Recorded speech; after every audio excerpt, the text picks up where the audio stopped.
2 కొరింథీ 5వ అధ్యాయము 6వ వచనం.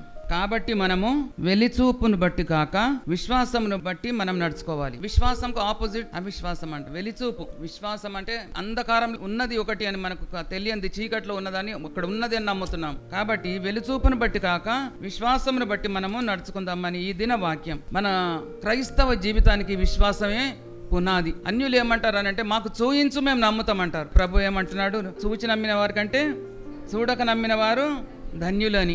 అలాగే నీవు నమ్మిన ఎడల దేవుని మహిమను చూచెదవు. నీవు నమ్మిన ఎడల అంటే ఏంటి? కనపరచు అని అనకు. నీవు నమ్మిన ఎడల దేవుని మహిమను చూతు. కాబట్టి మనం నమ్ముతున్నాము, దేవుడు మహిమను మనకు కనపరుస్తున్నాడు, మనం ఆయనకు స్తుతులు చెల్లిస్తున్నాం. హల్లెలూయా, గట్టిగా హల్లెలూయా. మనం ఈరోజు 2 కుటుంబాలను గురించి మనం మాట్లాడుకుందాం. విశ్వాసమును బట్టి నడుచుకున్న కుటుంబము, ఇంకొకటి వెలిచూపును బట్టి నడుచుకున్న కుటుంబాన్ని గురించి మనం మాట్లాడుకుందాం. లూకా సువార్త 17వ అధ్యాయం 26వ వచనం. లోతు దినంలో జరిగినట్టు జరుగును, నోవహు దినాల్లో జరిగినట్టు ఈ దినాలు ఉంటాయని. సంఘ చరిత్రలో చూసి చాలా ప్రాముఖ్యమైనది. అసాధారణమైన దేవుని రాకడ కోసము మనం కనిపెడుతున్నటువంటి దినాల్లో ఉన్నాం కనుక మన జీవితాలను, మన కుటుంబాలను, మన వ్యక్తిగత జీవితాలు ఎలాగున్నాయో మనం పరిశీలించుకుంటూ ఒక్కొక్కరము కూడా నోవహు దినాల్లో ఎలాగున్నవి, తినుచు త్రాగుచు పెళ్లికిస్తూ పెళ్లికి ఇవ్వబడుతూ మరి ఇల్లు కొంటూ అమ్ముతూ అలాంటి బిజీ దినాల్లో ఉన్నప్పుడు తెలియకుండా ఏమైపోయింది, జలప్రళయం వచ్చేసింది. ఎవరు చెప్పినా నమ్మలేదు. ఇప్పుడు ఇంత వాక్యం ప్రచురింపబడుతుంది కానీ ఎవ్వరు కూడా నమ్మటం లేదు. వచ్చే నాటికి ఎప్పటి నుంచో. ఎందుకనంటే హెబ్రీ పత్రిక 1వ అధ్యాయం 1వ వచనంలో అంటాడు, ప్రభు 2వ రాకడ గురించి అక్కడ చెప్తున్నాడు. ఈ దినముల అంతమందు కుమారుని ద్వారా మనతో మాట్లాడి, దినాలు అసలు యేసుప్రభు వచ్చినప్పుడు స్టార్ట్ అవుతున్నవి, ఆయన నుంచి కాలము మొదలైంది.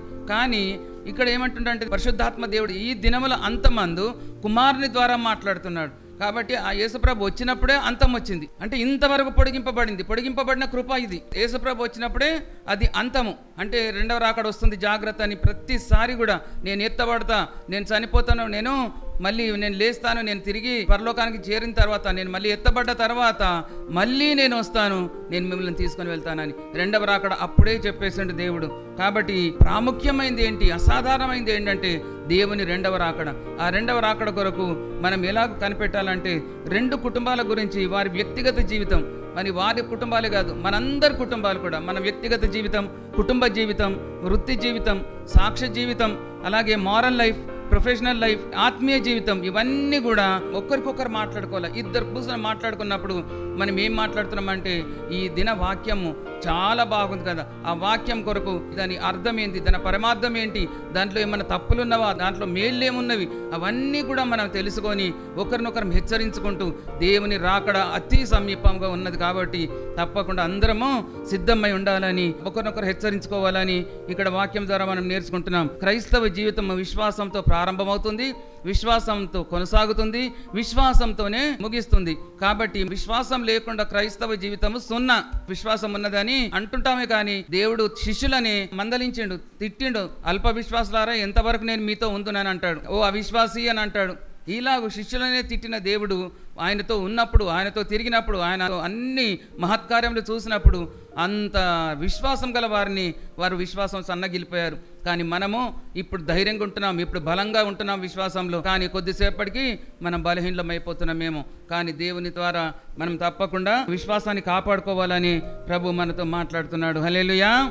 ఈ విశ్వాసము అవిశ్వాసంకి ఎలా మారుతుందంటే మన శరీర క్రియలు, కోరికలు ఇవి అడ్డొచ్చేసి మనం విశ్వాసంలో నుండి పడిపోతాం. కాబట్టి శరీర క్రియలు అడ్డొస్తే అప్పుడే మనం ప్రార్థనలో మోకాలుండి వాటిని మనము దేవుని ఆత్మ ద్వారా, దేవుని రక్తం ద్వారా, దేవుని వాక్యం ద్వారా వాటిని ఏం చేయాలి, మన పాదాల కింద అనగద్రొక్కాలి. అందుకని పరిశుద్ధ పౌలు గారు ఏమంటారు, మంచి పోరాటము పోరాడి తిని విశ్వాసము కాపాడుకొంటిని, నా కొరకు ఏమున్నది, నీతి కిరీటం ఉన్నది, జీవ కిరీటం ఉన్నది ఆయనకు అని ఆయన చెప్తున్నాడు. ఎందుకు? ఆయన విశ్వాసంతో ప్రారంభించాడు కాబట్టి ఆయన జీవితాన్ని. ఒకప్పుడు అలాగున్నా కానీ ఎప్పుడు కూడా మనం విశ్వాసము మనం సన్నగిలొద్దని ఇక్కడ మనం నేర్చుకుంటున్నాం. కాబట్టి మనము వెలిచూపును బట్టి కాక విశ్వాసమును బట్టి నడుచుకోవాలి. 2 కొరింథీ 5:6 ఉన్నది. కొరింథీ సంఘస్థులకు పౌలు గారు చెప్తున్నాడు. అయితే ఈ కొరింథీ సంఘము తర్వాత న్యూయార్క్ పట్టణం సేమ్ టు సేమ్ ఉంటాయంటండి. అక్కడ కూడా పోర్ట్ ఉంది, ఇక్కడ కూడా పోర్ట్ ఉంది, అక్కడ కూడా కమర్షియల్గా బిజినెస్ ఉంది, ఇక్కడ కూడా commercial business, financial capital city, ఇది కూడా ఫైనాన్షియల్గా క్యాపిటల్ సిటీగా ఉన్నదని. కాబట్టి ఇందులో చాలా గ్రూప్స్ ఉన్నాయండి, చర్చెస్ ఉన్నాయి, కానీ భయంకరమైన పాపము కొరింథీలో ఉన్నది. అయినా 1 కొరింథీ 1వ అధ్యాయంలో అంటాడు, 1వ వచనంలో, కొరింథీలో ఉన్న పరిశుద్ధ సంఘముకు రాస్తున్నానని. ఎన్నో కృపావరాలు ఉన్నాయంట వారికి, ఉన్నా గాని వాళ్ళలో ఏమన్నా సమస్యలు ఉన్నాయి, విభేదాలు ఉన్నాయి, పోటాపోటీలు ఉన్నవి, కలహాలు, తగాదాలు, కొట్లాటలు ఎన్ని ఉన్నవి, వ్యభిచారం ఉన్నది, ఒకటి లేదు అని లేదు. కానీ మనం ఇంకా లోతుగా పరీక్షిస్తే ఎన్ని విభేదాలు ఉన్నాయో, ఎన్ని సమస్యలు ఉన్నాయో, ఎంత పాపం ఉందో అన్ని కృపావరాలు కూడా ఉన్నాయంట. కాబట్టి అవన్నీ కూడా తీసివేసి పరిశుద్ధ పౌలు గారు వారిని ప్రతిసారి కూడా హెచ్చరిస్తూ వారికి రాస్తున్నాడు అన్నట్టు. కాబట్టి ఈ 21st సెంచరీలో మనము కూడా అలాంటి వారిలాగానే ఉన్నాం. మనలో పాపం లేదా, ద్వేషం లేదా, అసూయ లేదా, ఈర్ష్య లేదా, పగలు లేవా, ఒకరంటే ఒకరికి పడదు, ఒక సాక్ష్యం చెప్తే ఒకరు ఒప్పుకోరు, ఒకరు పాట పాడితే ఒకరు ఒప్పుకోరు, ఒకరు లేచి నిలబడితే ఒప్పుకోరు, ఈమెనే మంచి పాడుతుందా, ఈమెనే చెప్తుందా, ఒకరి అధికారంకు మనం లోబడము. ఇవన్నీ మనం 21st సెంచరీ మన సంఘంలో కాదు, కొరింథీ సంఘంలోనే కాదు, వరల్డ్ వైడ్ అన్నట్టు ఇది ప్రపంచం అంతటా ప్రతి సంఘంలో ఇలాంటివి ఉన్నవని ప్రభు మాట్లాడుతున్నాడు. కాబట్టి పౌలు గారు ఏమంటున్నాడంటే, మర్త్యమైన ఈ దేహము విడిచి అమర్త్యమైన దేహాన్ని ధరించుకుందుము. ఒక దినము ప్రభు సింహాసనం ఎదుట అందరము మనల్ని మనం ప్రత్యక్షపరచుకోవాలి, సాక్షిగా నిలబడాలి, ఒక్కరికొక్కరు నిలబడాలి. అయ్యో నువ్వు వెళ్తున్నావు కదా, నాకు రికమెండ్ చేయి, నేను కూడా వస్తాను నీతోనే అని. పరలోక రాజ్యానికి ఎవరు నీతిగా ఉన్నారో, ఎవరు యథార్థంగా ఉన్నారో, ఎవరు దేవుని ఎడల భయభక్తులతో ఉన్నారో, ఎవరు పరిశుద్ధంగా ఉన్నారో, ఎవరు పవిత్రంగా ఉన్నారో, వారొక్కరే పరలోక రాజ్యానికి చేరుతారు. చప్పలు కూడా దీన్ని స్తోత్రాలు ఇస్తాం. హల్లెలూయా, హల్లెలూయా. కాబట్టి సార్వత్రిక సంఘంలో అన్ని సమస్యలే ఎన్ని సంఘాల్లో ఉన్నాయన్నట్టు అవన్నీ కూడా మనం యేసుక్రీస్తు రక్తంలో అన్ని కూడా మనం కడిగి వేసుకొని యేసు ప్రభు ఎదుట మనము ప్రత్యక్షం అవ్వాలి. కాబట్టి ఆయన ఎలాగున్నాడో అంత పరిశుద్ధంగా ఉండి ఆయన ఎదుట ప్రత్యక్షమయ్యే బిడ్డలుగా దేవుడు మనల్ని చేయనుగాక. కాబట్టి వెలిచూపును బట్టి నడవద్దని, విశ్వాసాన్ని బట్టి నడవండి అని ఇక్కడ మనం నేర్చుకుంటున్నాం. విశ్వాసాన్ని బట్టి నడుచుకున్న కుటుంబము నోవహు కుటుంబం. హెబ్రీ పత్రిక 11వ అధ్యాయం 7వ వచనం. విశ్వాసాన్ని బట్టి నోవహు అది వరకు చూడని సంగతులు, అది వరకు ఏం చూడలేదు ఆయన. అంతవరకు వర్షం అని తెలియదు వాళ్ళకు, అంతవరకు వరదలంటే తెలియదు, ఇట్లా బురద అంటే తెలియదు. ఆ తెలియకున్నా దేవుడు చెప్తున్నాడు, ప్రచండ వర్షం కురిపించబోతున్నావు, నువ్వు ఓడగట్టు అని అంటే అది ఏందో తెలియంది వాళ్ళు ఓడగడుతున్నారు. దేవుని మాట నోట్లో వచ్చి రాగానే ఓడ కట్టాలి అంతే. అక్కడ నుంచి ఆర్డర్ వచ్చిందంటే ఆ ఆర్డర్ వాళ్ళు ఫుల్ఫిల్ చేయాలి. కాబట్టి అలాగ హెచ్చరించబడినప్పుడు దేవుని యందు భయభక్తులు గలవాడై తన ఇంటి వారి రక్షణ కొరకు ఒక ఓడను సిద్ధం చేసుకొనెను. తన ఇంటి వారి కొరకు, ప్రపంచం అంతటి కొరకు కాదు, ఆ ఏరియా కొరకు కాదు, అక్కడ ఉన్న తన రిలేటివ్స్ అందరి కొరకు కాదు, ఓన్లీ తన కుటుంబం కొరకు అనే రక్షణ ఓడను సిద్ధం చేసుకున్నాడు. నోవహు కుమారులు ఉన్నారా లేరా? నోవహుకు కుమారులు ఉన్నారు, కోడన్లు ఉన్నారు, నోవహుకు కూతుళ్ళు ఉన్నారు. నోవహు దినములలో సొదొమ గొమొర్రా వాళ్ళంట ఘోరమైన పాపం గలవారంట, వారు ఘోరంగా ఉన్నారంట, అతి ఘోరమైన పరిస్థితులు ఉన్నారు, వాళ్ళతో కలిసిపోయారు వీళ్ళు. అయితే విశ్వాసమును బట్టి నోవహు, నోవహు భార్య, నోవహు కూతుళ్ళు, కొడుకులు, కోడళ్ళు 8 మంది కలిసి ఆ ఓడను సిద్ధం చేస్తూ ఉన్నారు. కాబట్టి వాళ్ళకి బాప్తిస్మం ఎక్కడిది? అసలు పాత నిబంధనలో బాప్తిస్మం ఎక్కడిది? కానీ అక్కడ 8 మంది బాప్తిస్మం పొందిరి అంటే వాళ్ళు ఓడలో ఎక్కడున్నారు? నీళ్ళ మీద ఉన్నారు, మళ్ళీ ప్రచండ వర్షం పైనుంచి, అంటే వాళ్ళు నీళ్ళలోనే ఉన్నారు. హల్లెలూయా. కాబట్టి ఆ రక్షణ బాప్తిస్మము ఇప్పుడేలాగా తీసుకుంటున్నామో వాళ్ళు కూడా పాత నిబంధనలో మొదటి దినాల్లోనే నోవహు భార్య, తర్వాత కొడుకులు, కోడన్లు 8 మంది ఒక్కసారి బాప్తిస్మం తీసుకున్నారని ఇక్కడ నేర్చుకుంటున్నాం. కాబట్టి నోవహు కుటుంబాన్ని గురించి ఆయన మాట్లాడడం జరుగుతుంది. నోవహు గారు సృష్టి తర్వాత 10వ తరము వారు కాబట్టి వారు అప్పుడే బాప్తిస్మం పొందుకున్నారు. ఆ నీళ్లలో 8 మంది బాప్తిస్మం తీసుకున్నారు. కాకుండా మరి పరిశుద్ధాత్మ దేవుడు ఆత్మ ద్వారా వారికి వాక్యం ప్రకటిస్తున్నాడు. అందులోనే రాస్తుంది, ఆత్మ ద్వారా వారిని దర్శిస్తూ వారికి వాక్యము ప్రకటించుతుండేనంట. వారిని ధైర్యపరుస్తున్నాడు, వారిని నడిపిస్తున్నాడు, వారికి ఎంత ప్రోద్బలం ఇస్తూ వారిని ముందుకు సాగిస్తున్నాడు అన్నట్టు. తర్వాత ఆదికాండము 6, 7, 8 అధ్యాయాల్లో చూస్తాం నోవహు గురించి. తర్వాత మనం హెబ్రీలో చూస్తాం, పేతురు గ్రంథంలో చూస్తాం, క్రొత్త నిబంధనలో కూడా ఆయనను చూస్తాం. కానీ నోవహు భార్య గురించి ఎక్కడ కూడా రాసలేదు. లోతు కూతుళ్ళు, అల్లుళ్ళు వాళ్ళ దృష్టికి ఆయన శోధన వస్తుంది కదా, ఈలాగు మనము సొదొమ గొమొర్రా కాల్చివేస్తున్నారు, అందుకని మనం బయటకు వెళ్ళిపోదామంటే వాళ్ళ దృష్టికి హేళన చేసిన వాళ్ళు. కానీ ఈ కుటుంబం ఎలాగుందంటే, ఎప్పుడైతే తండ్రి చెప్పాడో, భర్త చెప్పాడు, భర్త మాట భార్య లోబడ్డది, భార్య లోబడ్డమే కాకుండా వాళ్ళందరూ కూడా ఓడ నిర్మించాలంటే ఓడ నిర్మించారు. కాబట్టి నోవహు భార్య గురించి ఎక్కడ కూడా రాసలేదు. కానీ కొన్ని బుక్స్ దొరుకుతాయి అన్నట్టు, ఇట్లా ఆదికాండం, నిర్గమకాండం ఇవన్నీ హెబ్రీ భాషలో చదివితే అందులో నోవహు భార్య పేరు నయమా అనుందంట. ఏమనుంది? నయమ. నయమ అంటే ఆహ్లాదకరమైంది, నోవహు అంటే నెమ్మది. కాబట్టి వాళ్ళిద్దరు అలాగున్నారంటే పిల్లలు లోబడిన జీవితం, భయం భక్తి కలిగిన జీవితం. నోవహు భార్య గురించి మనకి ఏం తెలుసు అంటే, కొంతమంది స్టూడెంట్స్ చెప్తున్నారు ఎలాగంటే ఆమె భర్తకు లోబడిందని. చూసారా? ఎందుకు? ఆ ఓడ కట్టడానికి ఆయన ఒక్కనికి అవుతుందా? కాబట్టి భార్య హెల్ప్ చేసింది, కొడుకులు హెల్ప్ చేశారు, కోడళ్ళు హెల్ప్ చేశారు. అందుకని ఎన్ని నెలలు కట్టారో వాళ్ళు. తర్వాత పిల్లలను బాగా పెంచిందంట ఆమె. దేవుని భయభక్తుల్లో పిల్లలను పెంచిన స్త్రీ ఆమె. తర్వాత విశ్వాసంలో పెంచింది పిల్లలను, మూడవది. నాలుగవది, విశ్వాసముతో ఓడలోకి వెళ్ళింది. ఆమెనే కాదు, జలప్రలయం వస్తుంది. మరి కోడళ్ళు ఎవరిస్తారు కొడుకులకు? 3 కొడుకులు. ఎవ్వరు కూడా బ్యాక్ ఆన్సర్ ఇవ్వలేదు, తండ్రికి ఇవ్వలేదు, తల్లికి ఇవ్వలేదు. అలాగూ పెంచింది. తండ్రి ఏమో ఓడ కడుతున్నాడు, ఈమెనేమో తన ఇంటిని కట్టుకున్నది. హల్లెలూయా, గట్టిగా హల్లెలూయా. విశ్వాసంలో ఎలాగ మన కుటుంబాలు ఉండాలో చూడండి. ఇక్కడ విశ్వాసంలో పిల్లలను పెంచాలని అంటే భర్త చెప్పినట్టు భార్య విన్నది, భార్య చెప్పినట్టు పిల్లలు విన్నారు, పిల్లలు చెప్పినట్టు కోడళ్ళు విన్నారు. ఓడలోకి రమ్మనగానే అందరూ వచ్చేసిండ్రు. చూడండి, ఇక్కడ ఆమె కష్టపడి పనిచేసే వ్యక్తి నోవహు భార్య. మళ్ళీ ఆదికాండము 5వ అధ్యాయం 32వ వచనం చూడండి. 500 ఏండ్లు గలవాడై షేమును హామును 500 ఏండ్లకు పిల్లలు పుట్టినరంట. ఆమె ఎంత ఓపికను చూడండి. వాళ్ళు ఇద్దరే ఉన్నారు. అయితే ఈమె 480 సంవత్సరాలు ఉండిండొచ్చు. అంతవరకు వారికి పిల్లలు లేరు. మనం ఆదికాండం 5వ అధ్యాయం వంశావళిని చూస్తే అందరు కూడా ఎన్ని 100 ఏండ్లు బ్రతికారు, అంతవరకు పిల్లలు లేరు. వారు అన్ని ఏండ్లు బ్రతికిన తర్వాత పిల్లలుగా అన్నారు వాళ్ళు. మనోళ్ళు ఊరుకుంటారా? వీళ్ళు 400 500 ఏండ్లు ఎలాగో పిల్లలు లేకుండా బ్రతికారు. హల్లెలూయా. ఒక సంవత్సరం చూసి అందరు కూడా డాక్టర్ల దగ్గరికి పరిగెత్తుతుంటారు, పిల్లలు లేరు పిల్లలు లేరు అని కదా. ఎన్నెన్ని కథలు పడతారు పిల్లలు కావాలని. కానీ ఇక్కడ బైబిల్ ప్రకారంగా చూస్తే ఆమె ఎంత ఓపిక గలదో, నోవహు ఎంత ఓపిక కలిగి ఉన్నాడో, ఎంత విశ్వాసం కలిగి ఉన్నారో దీంట్లో మనకు తెలుస్తుంది. 500 ఏండ్లకు వారు పిల్లలను కన్నట్టు ఇక్కడ చూస్తున్నాం. కాబట్టి ఆదికాండం 5వ అధ్యాయం వంశావళి చదివితే కేయినాను 70 ఏండ్లు బ్రతికి మహలయేలును కనెను. మహలయేలు 65 ఏండ్లు బ్రతికి ఎరెదును కనెను. హానోకు 65 ఏండ్లు బ్రతికి మెతూషెలను కనెను. మన వంశావళి చూస్తే వీళ్ళు 10వ తరములో ఒక స్త్రీకి 450 ఏళ్ళు అయిన తర్వాత పుట్టిన పిల్లలు షేము, హాము, యాపేతు. హల్లెలూయా, గట్టిగా హల్లెలూయా. మన కుటుంబాలు కట్టుకోవాలని అనుకుంటే ఇలాంటి స్త్రీలను తీసుకొని, ఇలాంటి పురుషులను తీసుకొని మనం మాదిరిగా పెట్టుకుంటే మన కుటుంబాలు ఎలాగుంటాయనంటే నిజమే పవిత్రమైన కుటుంబాలు, పరిశుద్ధమైన కుటుంబాలు. కుటుంబ ప్రార్థనకు రండి అంటే ఒకడు వస్తాడు, ఒకడు బాత్రూంలోకి వస్తాడు, ఒకడు టీవీ పెట్టుకుంటాడు, ఒకడు నాకు ఫోన్ వచ్చింది అంటారు కదా. మన కుటుంబ ప్రార్థనకు ఎవరైనా అందరు కలిసి చేస్తారా? ఒక్కరున్నా కలిసి చేయండి, ఒక రోజు తప్పకుండా అందరు కలుస్తారు. హల్లెలూయా. కాబట్టి ఇక్కడ చూడండి, ఆమె పిల్లలను ఏం చేసింది? విశ్వాసంలో పెంచింది. ఎందుకనంటే వచ్చేది బహు భయంకరమైన పెద్ద టెస్ట్ రాబోతుంది కాబట్టి దేవుని విశ్వాసంలో పెంచింది. దేవుని మాట త్రోసివేయదు, తండ్రి మాట త్రోసివేయదు, తల్లి మాట త్రోసివేయదు, అందరికీ లోబడి ఉండాలని ఆ విశ్వాసంలో తన పిల్లలను పెంచింది. కాబట్టి ఎప్పుడైతే జలప్రలయం వచ్చిందో అందరూ ఏకంగా ఆ ఓడను కట్టారు, ఆ ఓడలోకి ప్రవేశించారు. ఓడ ఎలాగుంటుంది? కరెంట్ ఉందా? ఏమైనా ఎలక్ట్రిసిటీ ఉందా? అక్కడ చిమ్మ చీకటి, అన్ని మృగాలు, జంతువులు, పాకె పురుగులు, చిన్న చిన్న అన్ని కూడా అందులోనే ఉన్నాయి.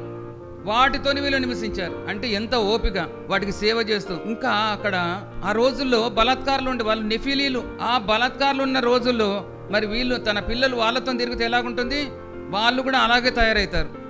కాబట్టి అలాగూ పెంచకుండా పిల్లలను విశ్వాసంలో పెంచుకొని నోవహు ఓడగడితే ఈమె తన కుటుంబాన్ని, తన పిల్లలను దేవుని భయభక్తుల్లో పెంచిందని ఇక్కడ మనం నేర్చుకుంటున్నాం. మన చప్పట్లు కూడా దాని స్తోత్రాలు చెల్లిస్తాం. హల్లెలూయా, హల్లెలూయా. అందుకని చూడండి, ఆ పిల్లలకు ఏది నేర్పించిందమ్మే? అప్పుడు బైబిల్ ట్రైనింగ్ లేదు, అప్పుడు సండే స్కూల్ లేదు, VBS లేదు. మాకు చిన్నప్పుడు బైబిల్ స్కూల్ ఉండే, ఒక పీరియడ్ బైబిల్ స్టడీ అని ఉంటుండే, మళ్ళీ బైబిల్ టెస్ట్ అని ఉంటుండే, బైబిల్ ఎగ్జామ్. ఆ బైబిల్ ఎగ్జామ్లో మేము పాస్ అయితేనే బోర్డ్ ఎగ్జామ్ కూర్చోవాలి, అంతవరకు కూర్చునేది లేదు. మిషన్ స్కూల్లో అలాగుండే మాకు. అందుకని బైబిల్ తరోగా ఉంటుంది మాకు, ఏది ఎక్కడుంది చెప్పడానికి. వెలిచూపును బట్టి కాక విశ్వాసంలో మనము నడుచుకుందామని ఆ మాట వెతకడానికి, ఆ మాట ఎక్కడనో చూసినాను, ఆఖరికి దాన్ని పట్టుకునేదాకా నేను విడవలే. ఎక్కడుంది ఈ వాక్యం, ఎక్కడుంది ఈ వాక్యం? నేను ఎప్పుడూ చదువుకున్నా కదా, ప్రతిసారి చదువుకుంటా కానీ అది ఇక్కడున్నదాన్ని గుర్తులేదు నాకు. కానీ దాన్ని పట్టుకునేదాకా నాకు నిద్ర రాలేదు. హల్లెలూయా. కాబట్టి జలప్రలయం రాబోతుంది, పిల్లలకు పెళ్ళిళ్ళు చేసింది, అన్నీ రెడీగా పెట్టుకొని ఆ కుటుంబము ఓడలోకి వచ్చేసింది. హల్లెలూయా. అంత భయంకరమైన శోధన నుంచి, భయంకరమైన తుఫాన్ నుంచి, జలప్రలయం నుంచి ప్రపంచమంతా కూడా చెట్లు, చేమలు, గుట్టలు అన్నీ కూడా మునిగిపోయాయి. కొండలు మునిగిపోయాయి, పర్వతాలు మునిగిపోయాయి, పెద్ద పెద్ద చెట్లు మునిగిపోయాయి, ఇంకా ప్రతి పురుగు ప్రతి జంతువు అక్కడ చచ్చిపోయాయి, ప్రతి మనుషుడు చచ్చిపోయాడు. కానీ ఒక్క నోవహు కుటుంబమే అక్కడ బ్రతికి ఉన్నది. ఆదాం భార్య హవ్వ మనకు మొదటి తల్లి అయితే నోవహు భార్య మనందరికి రెండవ తల్లి. అవునా? హల్లెలూయా. కాబట్టి ఆమె అంత చక్కగా పిల్లల్ని పెంచినట్టు మన పిల్లల్ని అలాగ తీసుకొని రావాలని నేను ప్రభు పెట్ట మనవి చేస్తున్నా. ఇప్పుడు మన పిల్లల్ని పిలిస్తే ఇటు పిలిస్తే అటు, ఏది కాకపోతే ఫోను, చదవక టీవీలు చూసి సెల్ ఫోన్లు చూసి ఇది చేసి చాలా గారాబం మన పిల్లలకు. ఆ సెల్ ఫోన్లు ఇచ్చేసి లేదంటే టీవీలు పెట్టుకోరని మనకు డిస్టర్బ్ ఉండొద్దు. వాళ్ళు నువ్వు ఎక్కడన్నా ఏమన్నా చేసుకో, కానీ ఈమె అలాగూ కాదు. తన పిల్లలను తనతో పెట్టుకొని ఎక్కడికి వెళితే అక్కడిని తను ఎలాగుందో అలాగ పిల్లలను కోడళ్ళను కూడా అలాగ ఇచ్చేసింది. కోడళ్ళు ఒకవేళ మీరు ఓడలోకి రండి అంటే మేము ఎందుకు వస్తాం మందులు కనంటే జనరేషన్ ఉండకపోతుండే, హల్లెలూయా, సంతానాభివృద్ధి కలగకపోతుండే. కానీ వాళ్ళు లోబడి ఆమె రమ్మనగానే వాళ్ళు ఓడ లోపలికి వచ్చారు, పని చేశారు. ఓడ తయారు చేయడానికి మళ్ళీ ఓడ లోపలికి వచ్చారు. ఓడ లోపల చీకటి ఉన్నది, ఓడ లోపల ఎలాంటి వాసన ఉందో తెలియదు, మనకు అనుకూలమైన పరిస్థితులు లేవు. అయినా కానీ అవన్నీ ఓర్చుకొని వీటికి అన్నిటికీ సేవ చేస్తూ భర్తకు, కోడళ్లకు, మళ్ళీ కోడళ్ళు కూడా అత్తకు, మామకు, మరి కొడుకులకు అందరికీ సేవ చేస్తూ ఒక్క కొట్లాట అనేది మనం వినాం. యెహోవా చేత కృపనొందిన కుటుంబం అండి అది. హల్లెలూయా. యెహోవా చేత కృపనొందిన కుటుంబం. అలాంటి కుటుంబాలు మాకు కావాలని, నోవహు కుటుంబాలు మనం ఉండాలని అలాగూ మనం కోరుకోవాలి. యెహెజ్కేలు 14:14 ఎవరి విశ్వాసము వారినే రక్షిస్తుంది. నోవహును, దానియేలును, యోబును ఈ ముగ్గురును ఆ దేశంలో ఉండినా వారి నీతి చేత తమ్మును తామే రక్షించుకొందురు. హల్లెలూయా కదా. ఎవరెవరు? నోవహు, దానియేలు, యోబు. వీళ్ళు ముగ్గురు భక్తులు మనం సంఘంలో ఉంటే సంఘం ఎంత పరిశుద్ధంగా ఉన్నది, మనం ఎత్తబడే సంఘం ఉంటున్నామని అనుకుంటున్నాం మేము. వాళ్ళు వాళ్ళు ముగ్గురే ఎత్తబడతారు తప్ప అందరిని విడిచిపెట్టబడతారని దేవుడు మాట్లాడుతున్నాడండి. హల్లెలూయా, గట్టిగా హల్లెలూయా. కాబట్టి నోవహు తన తరములో నీతిమంతుడు, తన తరంలో నోవహు నీతిమంతుడు, తన తరంలో నోవహు భార్య నీతిమంతురాలు, తన తరంలో నోవహు కుమారులు నీతిమంతులు, తన తరములో కోడన్లు నీతిమంతులు. కాబట్టి వాళ్ళు మాత్రం రక్షింపబడ్డారు. నీ కుటుంబానికి నీ ఒక్కదానివే ప్రార్థన పర్రాలు అయితే, నువ్వు నీతిమంతురాలు నీ కుటుంబంలో ఒక్కనివే ఉంటే నీతోని ఇంకొకరు రక్షింపబడతారు, పరలోకం తీసుకుపోబడతారని అనుకోవద్దు. ఒక్కనివే నువ్వు వెళ్తావు. ఇక్కడ చూస్తే నోవహు కుటుంబము కోడళ్ళు కూడా నీతిమంతులే, కొడుకులు కూడా నీతిమంతులే, భార్య నీతిమంతురాలే. ఆ తరములో నోవహు నిందా రహితుడు, మా తర్వాత నీతిమంతుడు, ఆయన నిందారహితుడు. కాబట్టి అలాగా మన కుటుంబాలు ఉన్నాయా ఒక్కొక్కరు మనం గమనించుకోవాలి. మన కుటుంబాలు ఎలాగున్నాయి, మన కుటుంబంలో ఎక్కడ లోటు ఉన్నది, ఎక్కడ ఎవరు నీకు ఉల్టా తిరుగుతున్నారు. 1 పేతురు 3:20 అవిధేయులైన వారి కొరకు ఆత్మస్వరూపుగా వెళ్ళి వారికి సువార్త ప్రకటించుతుండే. ఆ ఓడలో 8 మంది నీటి ద్వారా రక్షణ పొందిరి. అంటే వాళ్ళకి ఎవ్వరూ బాప్తిస్మం ఇచ్చేవాళ్ళు లేరు, దేవుడే వాళ్ళకు బాప్తిస్మం ఇచ్చాడు. హల్లెలూయా, హల్లెలూయా. కాబట్టి అందరూ కూడా ఆ ఓడలో బాప్తిస్మం పొందినట్టు మనము కూడా నోవహు ఓడ ఎలాగున్నదో రక్షణ అనే ఓడ మన కుటుంబం కొరకు మనం చేసుకోవాలి. ప్రతి ఒక్కరూ రక్షణ అనే ఓడలోకి రావాలని ప్రభు మనతో మాట్లాడుతున్నాడు. హల్లెలూయా, హల్లెలూయా. వర్షం ఆగిపోయిన తర్వాత బయటకు వస్తే ఎవరున్నారు? అంత నిర్మానుష్యమే. అంతకుముందు ప్రపంచం అంతా ఎంత బిజీగా ఉన్నారు, వీళ్ళు ఒక్కలే దేవుని భయభక్తులతో ఉన్నారు. వాళ్ళు ఒక్కలే ఓడలకు వెళ్ళారు. బయటకు వచ్చిన తర్వాత ప్రపంచమే లేదు, వీళ్ళు ఒక్కలే ఉన్నారు. చూసారా? కాబట్టి నీ భక్తి నీతో ఉంటే నిన్ను నీవు రక్షించుకుంటావని ప్రభు మనతో మాట్లాడుతున్నాడు. అందుకని ఆయన భార్యకు ఎజేర్ అని పేరు పెట్టుకున్నాడంట. ఎజేర్ అంటే సాటి అయిన సహాయం. ప్రతి దాంట్లో కూడా నాకు సహాయం చేస్తుంది, ఈమె నాకు సాటి అయిన సహాయం, నా ఎజేర్ అని చెప్తున్నాడంట నోవహు. హల్లెలూయా. కాబట్టి మొట్టమొదటి తల్లి హవ్వ అయితే రెండవ తల్లి ఈమె అని మనం చెప్పుకున్నాం. షేబా దేశపు రాణి ఆమె రెండవ రాకడలో ఈ తరము వారి మీద నేరారోపణ చేస్తుంది. కానీ నోవహు భార్య కూడా మన మీద నేరారోపణ చేస్తుందంట, కుటుంబాల మీద ఆమె నేరారోపణ చేస్తుందని ప్రభు మనతో మాట్లాడుతున్నాడు. కాబట్టి బైబిల్లో చూడండి, ఇక్కడ మొదటి 5 బుక్స్, ఒకటి తోరా నుండి మిష్నా, టోసెప్టా, టాల్ముడ్ ఇవన్నీ ఉన్నాయి. కాబట్టి ఇందులో రబ్బాయిస్ అనే ఈ హెబ్రూ బుక్ అన్నట్టు, అది రబ్బాయిస్.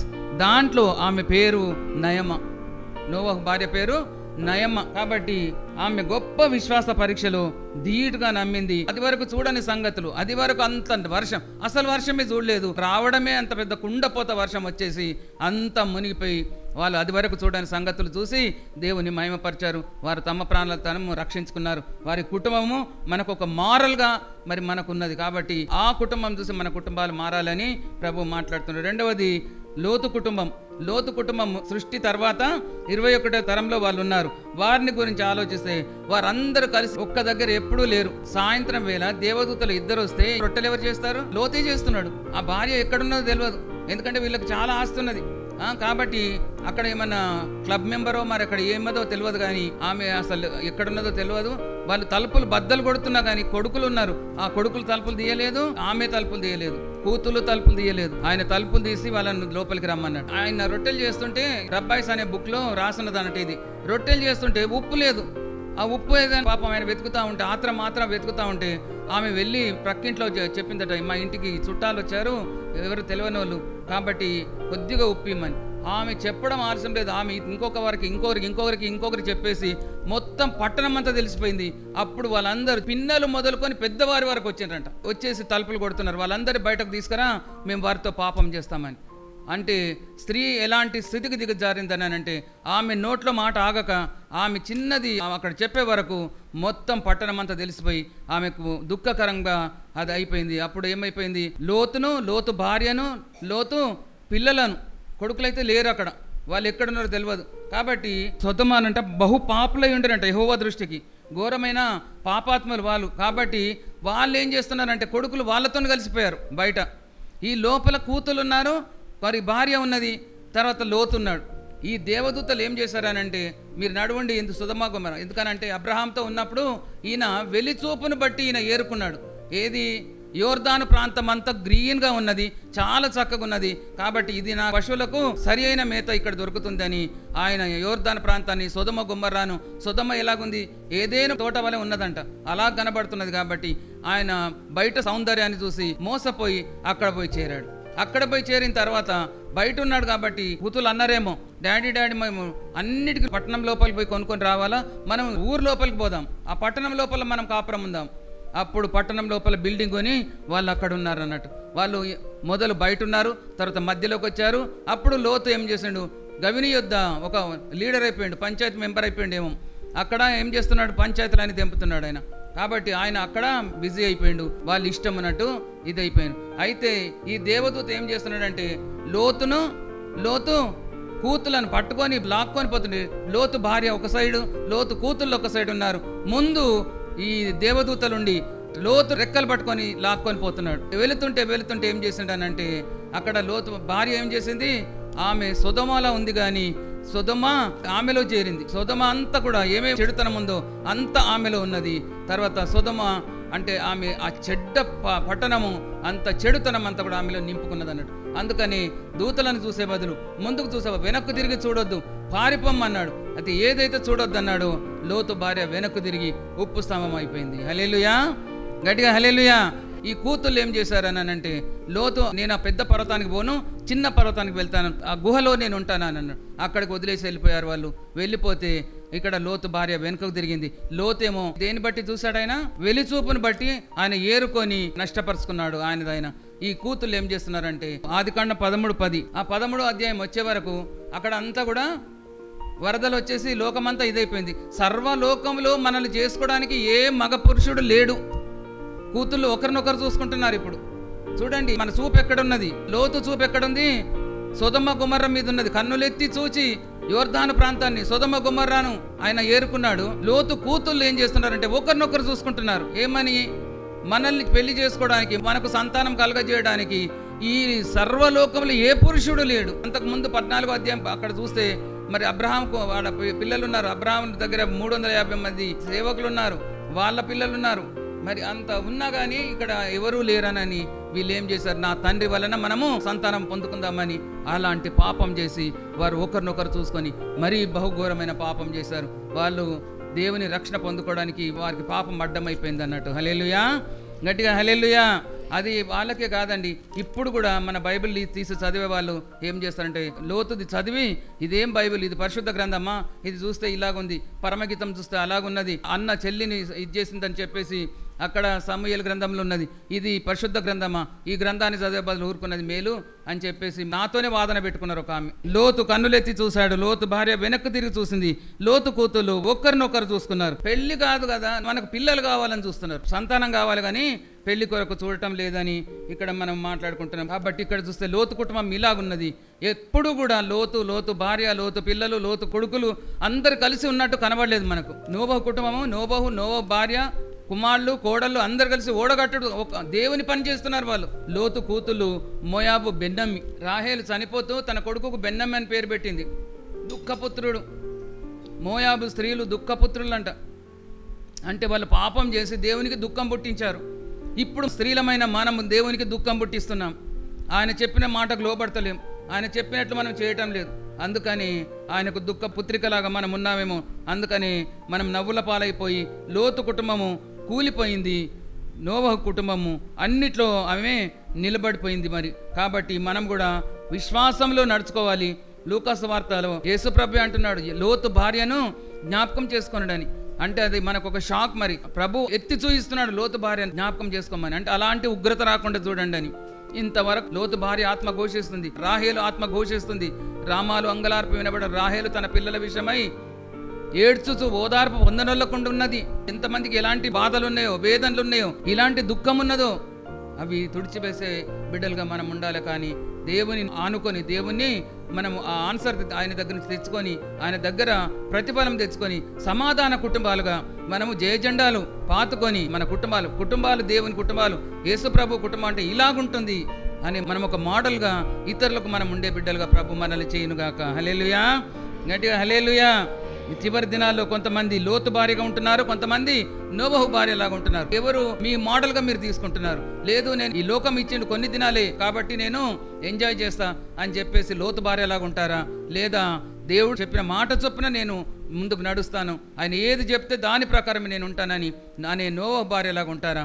మీరే ఆలోచించుకొని మరి దాంట్లో మీరు నడుచుకొని మీరు ముందుకు సాగాలని ప్రభు పేట మనవి చేస్తూ, ఉప్పు స్తంభంగా మారిన లోతు భార్య, మూల కంబంగా మారిన నోవహు భార్య. హల్లెలూయా, గట్టిగా హల్లెలూయా. ఇంత చక్కగా విడమర్చి మనం చూస్తున్నాం. కాబట్టి మన కుటుంబాలు ఎలాగుండాలో మీరు జ్ఞాపకం చేసుకొని మరి అలాంటి మోడల్ తీసుకొని మన కుటుంబాలను కట్టుకుందాం. దేవుడి వాక్యాన్ని దీవించును గాక. ఆమేన్. స్తోత్రంలో వందనాలు చెల్లిస్తున్నాం తండ్రి. చక్కని వర్తమానం మీరు మాకు అందించారు తండ్రి. వాక్యం ప్రకారము మేమందరం నడుచుకునే బిడ్డలుగా మమ్మల్ని వాడుకోమని, నా ప్రార్థన పరిశుద్ధ పని చేసుకునే ప్రతిఫలం దయచేయమని, ఎవరు కూడా దుఃఖంతో ఉండకూడదు, ఎవరు కూడా బాధతో ఉండకూడదు అయ్యా. మీ బిడ్డలుగా మమ్మల్ని తీర్చిదిద్దుమని, ఆశీర్వదించి దీవించి పంపమని యేసుక్రీస్తు అతి పరిశుద్ధ నామములో అడిగి వేడుకొంచుంటున్నాను తండ్రి. ఆమేన్. అందరికి ప్రైజ్ ది లార్డ్ అండి. Praise the lord. దేవుడు మిమ్మల్ని అందరిని ఆశీర్వదించును గాక. ఇంతవరకు మీరు విన్న ఈ దైవ సందేశం ద్వారా మీరు ఆత్మీయంగా, భౌతికంగా మేలులు పొందారని ఆశిస్తున్నాము. ఈ కార్యక్రమం ఆగిపోకుండా ఇక మీదట కొనసాగించబడాలని మీ ప్రార్థనలో ఎత్తిపట్టి ప్రార్థించండి. మీకేమైనా ప్రార్థన అవసరతలుంటే మమ్మల్ని సంప్రదించండి.